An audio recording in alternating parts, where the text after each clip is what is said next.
سوال نمبر 11 ہے قرآن حکیم کی ترکیب و تقسیم کیا ہے؟ یہ بھی بڑا دلچسپ ہے، اور اس میں پہلا نقطہ بڑا دلچسپ ہے، اس کے بارے میں ایک بڑی غلط فہمی مشہور ہے ہمارے ہاں۔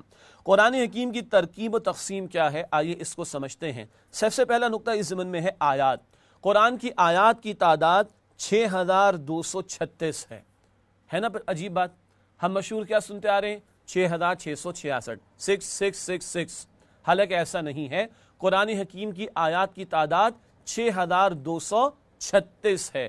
نوٹ کر لیجئے 6236 آیات قرآن حکیم میں ہیں، اور اس کو آپ چیک کر لیجئے، ہر سورت کے آخر میں اس سورت کا آخری آیت نمبر لکھا ہوتا ہے نا، الفاتحہ میں 7، البقرہ میں 286، آل عمران میں 200، آخر تک چلے جائیے، فلق میں 6، بلکہ سورہ فلق میں 5 اور سورۃ الناس میں 6 آیات ہیں۔ اس کو آپ کیلکولیٹ کر لیجئے، جواب آئے گا 6236۔ اس کے بعد سورتوں کی تعداد 114 ہے۔ قرآن حکیم میں سورتوں کی تعداد 114 ہے، اور معروف رائے یہی ہے کہ تقریباً 86 صورتیں مکی ہیں اور 28 صورتیں وہ مدنی ہیں، تو کل تعداد صورتوں کی 114 ہے۔ پھر منازل یا احزاب کی تعداد 7 ہے۔ منزل کی جمع منازل۔ قرآن حکیم میں جو ہمارے ہاں پاکستان میں، انڈیا میں، انڈو پاک میں چھپتے ہیں، منزل لکھا جاتا ہے، اور احزاب کبھی کبھی جو سعودی عرب سے جو ہے قرآن حکیم چھپتے ہیں وہاں پہ لکھا جاتا ہے۔ تو منزل کی جمع منازل اور حفظ کی جمع احزاب۔ منازل یا احزاب کی تعداد 7 ہے۔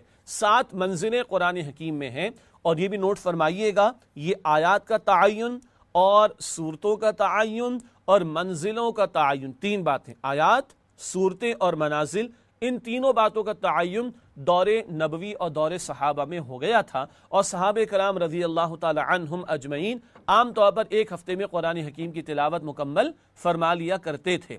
البتہ بعد میں کچھ اور بھی اعتبارات سے تقسیم ہوئی، وہ میں آپ کے سامنے رکھتا ہوں۔ اگلی بات ہے قرآن حکیم کی ترتیب و تقسیم کے تعلق سے رکوعوں کی تعداد 558 ہے۔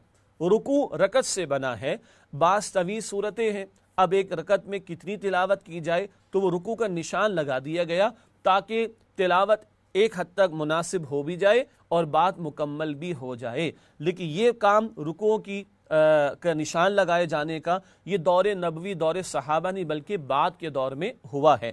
تو رکوعوں کی تعداد قرآن حکیم میں 558 ہے۔ ایک غلط فگر مشہور ہے 540، وہ غلط ہی ہے، درست تعداد ہے رکوعوں کی 558۔ ایک اور تقسیم وہ ہے پاروں کی تعداد، جو کہ 30 ہے۔ پاروں کی تعداد 30 ہے، اور یہ بھی حکمت معلوم ہوتی ہے کہ چلو ایک ہفتے میں قرآن کی تلاوت مکمل نہیں ہو پا رہی تو ایک مہینے میں تو قرآن حکیم کی تلاوت مکمل ہو جائے۔ اور معاف کیجئے گا، اب تو سال میں ایک ہی دفعہ قرآن کھل رہا ہے، تو ایسا نہ ہو کل 360 حصے کرنے پڑ جائیں قرآن کے، اللہ اس وقت سے محفوظ رکھے۔ یہ 30 پاروں کی تقسیم بھی حکمت یہ تھی کہ ایک دن میں ایک پارے کی تلاوت ہو جائے تو ایک مہینے میں قرآن حکیم کی تلاوت مکمل ہو جائے۔ اللہ تعالیٰ مجھے اور آپ کو تلاوت قرآن حکیم کی باقاعدگی سے توفیق عطا فرمائے۔